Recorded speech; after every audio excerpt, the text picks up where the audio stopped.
കൂട്ടുകാർക്ക് ശുഭദിനം നേർന്നുകൊണ്ട് നമുക്ക് കിരണിന്റെ കല്യാണിയുടെ ഇന്നത്തെ നല്ലൊരു വിശേഷം കേട്ടാലോ. അങ്ങനെ ഇന്നത്തെ വിശേഷത്തില് രൂപയുടെ നമ്പറിലേക്ക് സരയു വിളിച്ചു. പിന്നീട് രൂപയുടെ വായിൽ നിന്ന് കേട്ട വാക്കുകൾ കേട്ടിട്ട് സരയു ഞെട്ടിത്തെറിച്ചിരിക്കുകയാണ്. സരയുവിന് വിശ്വസിക്കാൻ പോലും പറ്റിയില്ല. രൂപ പറഞ്ഞു, എന്റെ ചന്ദ്രേട്ടനെ എന്നെയും തമ്മിൽ 10-20 വർഷക്കാലം വേർപിരിച്ചവനാ നിന്റെ അച്ഛനെന്ന് പറയുന്ന ആ ദുഷ്ടൻ രാഹുൽ, അറിയാവോ? സ്വന്തം പെങ്ങളുടെ ജീവിതം തകർത്ത് കുളിച്ച് അവനെ ഞാൻ വെറുതെ വിടണമെന്നാണോ നീയൊക്കെ പറയണേ? അവനിവിടെ വന്നിട്ട് അവനിട്ടുള്ള പണി കൊടുത്താ വിട്ടിരിക്കുന്നത്. അവൻ മാത്രമല്ല വന്നത്, കല്യാണിയുടെ അച്ഛനെന്ന് പറഞ്ഞ് ഒരുത്തൻ നടക്കുന്നുണ്ടല്ലോ, അവനും വന്നിട്ടുണ്ടായിരുന്നു. അവൻ ലാസ്റ്റ് എന്റെയും ചന്ദ്രേട്ടനെ വെഡിങ് ആനിവേഴ്സറി ഫംഗ്ഷനും കൂടെ കൂടിയിട്ടാ പോയെന്ന് പറയാം. വെഡിങ് ആനിവേഴ്സറിയോ? വിശ്വാസം വരുന്നില്ലല്ലേ? ഞങ്ങൾ രണ്ടാമതൊന്ന് കല്യാണം കഴിച്ചായിരുന്നു, ഞാനും ചന്ദ്രേട്ടനും. അതൊക്കെ നീയൊക്കെ അറിയാതിരുന്ന കല്യാണം കഴിച്ചിട്ട് നല്ല സുഖമായിട്ട് ഞങ്ങൾ ജീവിക്കുമായിരുന്നു. നിന്റെയൊക്കെ മുന്നിൽ ഞങ്ങൾ തകർത്ത് അഭിനയിക്കുമായിരുന്നു. അതിന്റെ വീഡിയോസും കാര്യങ്ങളും ഫോണിനകത്തേക്ക് ഇട്ടുതരാം, കണ്ട് നീയൊക്കെ ഒന്ന് ആസ്വദിക്കാം. പിന്നെ മേലാല് ഈ വീട്ടിനകത്തേക്കാണ് കാല് കുത്തിയിട്ടുണ്ടെങ്കിൽ ഒന്നിനെ ഞാൻ വെറുതെ വിടത്തില്ലെന്ന് പറഞ്ഞുകൊണ്ട് രൂപ കോള് കട്ട് ചെയ്യുകയാണ്. ഈ സമയം ആകെപ്പാടെ വെപ്രാളത്തോടു കൂടി ഫോൺ ഓപ്പൺ ചെയ്ത് നോക്കുവാണ് സരയും. നോക്കി കഴിഞ്ഞപ്പോഴത്തേനുമാണ് വെഡിങ് കണ്ടത്. കാരണം രൂപയുടെ കഴുത്തിൽ താലി കെട്ടുന്ന ചന്ദ്രസേന്റെ ഈ വീഡിയോ കണ്ടു കഴിഞ്ഞപ്പോഴത്തേനും ഷാരി പറഞ്ഞു, മോളെ അപ്പൊ അവർ രണ്ടാമതും വിവാഹം കഴിച്ചായിരുന്നോ? കണ്ടില്ലേ, വിവാഹം കഴിച്ചു മാന്യമായിട്ട്. ആ മരമണ്ടനായ എന്റെ അച്ഛനെ പറ്റിച്ചെന്ന് പറയാണ്.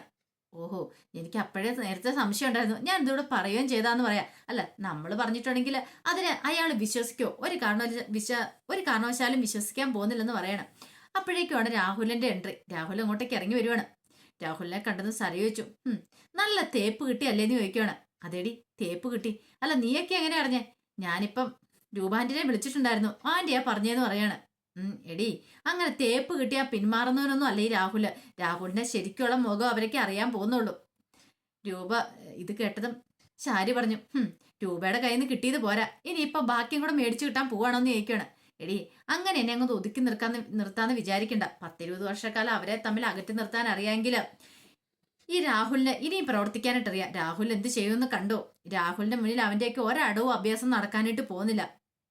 രണ്ടിനെ ഞാൻ വേർപിരിക്കും എന്നേക്കുമായിട്ട്. പക്ഷെ അത് ഇങ്ങനത്തെ വേർപിരിയിലായിരിക്കില്ല, മുകളിലേക്ക് ഇവിടുന്ന് പിരിയിലായിരിക്കും എന്ന് പറയണം.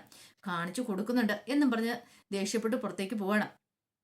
ഈ സമയം സരയു പറഞ്ഞു, പോയ പോലെ തന്നെ തിരികെ വന്നാൽ മതിയായിരുന്നു, കയ്യിൽ പത്രം നല്ല ആണല്ലോ എന്ന് പറഞ്ഞ് അകത്തേക്ക് കയറി പോവാണ്.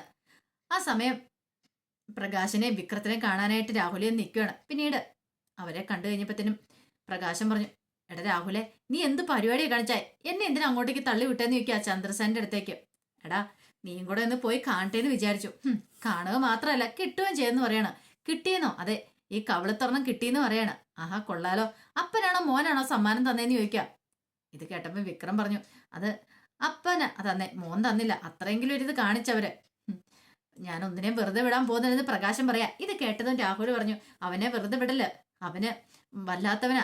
ഞാൻ വിചാരിച്ചോണ്ടിരുന്നെ ഈ പറയുന്ന കിരണിനെ ഒഴിവാക്കാന്ന് ഓർത്തോണ്ടിരുന്നെ. പക്ഷെ ഒരു കാര്യം ഉറപ്പിച്ചു, കിരണിനെ വെറുതെ വിടല്. കിരണിനും സോണിക്കൊക്കെ എന്തെങ്കിലും സംഭവിച്ചാൽ മാത്രമേ ഈ പറയുന്ന രൂപയുടെ മനസ്സ് കരയുള്ളൂ. അവള് കരയണം. സ്വന്തം പെങ്ങളാന്ന് പറഞ്ഞിട്ട് കാര്യമില്ല. അവള് കരയുന്ന കാഴ്ച കാണാൻ വേണ്ടിയിട്ട് ഇനി ഞാൻ ജീവിച്ചിരിക്കുന്നത് തന്നെ. എനിക്കിട്ട് പണി തന്നേരം എല്ലാരും കൂടെ അവള് ചേർത്ത് പിടിച്ചു. അപ്പൊ അവളെ ഞാൻ അങ്ങനെ വെറുതെ വിട്ടിട്ട് കാര്യങ്ങളൊന്നും മുന്നോട്ട് നീങ്ങില്ല എന്ന് പറയാണ്. ഇത് കേട്ട് കഴിഞ്ഞപ്പോഴത്തേനും പെട്ടെന്ന് തന്നെ വിക്രം പറഞ്ഞു, അത് ശരിയാ, പക്ഷെങ്കിൽ എന്ത് ചെയ്യാൻ പറ്റുമെന്ന് ചോദിക്കുകയാണ്. രാഹുൽ പറഞ്ഞു, എന്തും ചെയ്യണം, ചെയ്യാതിരുന്നിട്ട് കാര്യമില്ല. നമ്മുടെ പൊതു ശത്രു ഇപ്പം ആ ചന്ദ്രസേനും കിരണും കല്യാണിയും ഒക്കെ, അവരെ ഇല്ലാതാക്കാന്ന് പറഞ്ഞാൽ നമ്മുടെ ഇതാണ്. ഇവിടെ നമ്മൾ തോറ്റുപോയിട്ടുണ്ടെങ്കിൽ നമുക്കിനി എന്നും പരാജയം മാത്രമായിരിക്കും എന്ന് പറയാം. രാഹുൽ പറഞ്ഞു, ഒരു കാര്യം കൂടെ പറഞ്ഞേക്കാം, ഇനി ഇതങ്ങനെ അധികം നാളെ നീട്ടിക്കൊണ്ട് പോകാനായിട്ട് പറ്റില്ലെന്ന് പറയണം. പ്രകാശം പറഞ്ഞു, അതൊക്കെ ശരി തന്നെയാ, പക്ഷേ എങ്കിൽ ഇതൊക്കെ ചെയ്യണമെങ്കിൽ നമ്മൾ ചെറിയ പ്ലാനുകളൊക്കെ നടത്തണമെന്ന് പറയാം. എന്ത് പ്ലാൻ വേണമെങ്കിലും നടത്തിക്കോ. അങ്ങനെ അവർ ഡീൽ ചെയ്യുവാണ് കാര്യങ്ങളൊക്കെ. പിന്നെ കാണാം, കാര്യങ്ങളൊക്കെ അറേഞ്ച് ചെയ്തിട്ട് വിളിക്കാന്ന് പറഞ്ഞാണ് വിക്രം പ്രകാശനും കൂടെ അങ്ങോട്ടേക്ക് പോകുന്നത്. ഈ സമയം മനോഹർ കടൽ തീരത്തിരിക്കുകയാണ്. മനോഹറിന്റെ കൂടെ നിത എന്ന് പറയുന്നൊരു പെൺകുട്ടിയും കൂടെ ഉണ്ട്. അങ്ങനെ പുതിയ മേച്ചിൽപ്പുറം തേടി മനോഹർ വീണ്ടും എത്തിയിരിക്കുകയാണ്. അങ്ങനെ അവളോട് പറഞ്ഞു, അത് എന്റെ അച്ഛനും അമ്മയും മരിച്ചതിന് ശേഷം ഞാൻ ഇവിടെ ഇടയ്ക്ക് വന്നിരിക്കാറുണ്ട്. പിന്നെ ദുബായി പോയിട്ട് ഇടയ്ക്കിടയ്ക്ക് ഇങ്ങോട്ടേക്ക് വരും. ഇവിടെ വന്നിരുന്ന് ഈ മനസ്സിനൊരു സമാധാനവും സന്തോഷവും എന്ന് പറയണം. ഇത് കേട്ടെന്ന് ഇത് പറഞ്ഞു, അല്ല എപ്പോഴും വരാറുണ്ട്? എപ്പോഴൊന്നും അല്ല, ഇടയ്ക്കിടയ്ക്ക് ഇങ്ങനെ പറയാറുണ്ട്. അതുകൊണ്ടല്ലേ എനിക്ക് നിതേനെ പരിചയപ്പെടാൻ പറ്റിയത്. ഒരാഴ്ചക്കുള്ളിൽ ഞാനൊരു പെൺകുട്ടിയായിട്ട് സ്നേഹത്തിലാന്ന് ആദ്യമായിട്ടാന്ന് പറയാണ്. നിധ ചോദിച്ചു, അപ്പൊ ഇതിനു മുമ്പ് വേറെ പെൺകുട്ടികളെ വലിക്കാൻ ശ്രമിച്ചിട്ടുണ്ടോന്ന് ചോദിക്കാം. അങ്ങനൊന്നുമില്ല, ഞാൻ പെൺകുട്ടികളുടെ മുഖത്ത് പോലും അങ്ങോട്ട് നോക്കാറില്ലെന്ന് പറയാണ്. ഇത് കേട്ടതും നീത പറഞ്ഞു, അതെനിക്ക് ഇഷ്ടപ്പെട്ടു കേട്ടോ, പക്ഷെ ഒരു കാര്യമുണ്ട്. എൻ്റെ അച്ഛനും അമ്മയും വിവാഹത്തിന് സമ്മതിക്കണം. അച്ഛനോടും അമ്മയോടും ഞാൻ ചെറുതായിട്ട് സൂചിപ്പിച്ചിട്ടുണ്ട്. എൻ്റെ അച്ഛൻ ഇനി ഉടനെ തന്നെ ലീവിന് വരും. കുവൈറ്റിലാണല്ലോ അച്ഛൻ ജോലി ചെയ്യുന്നത്.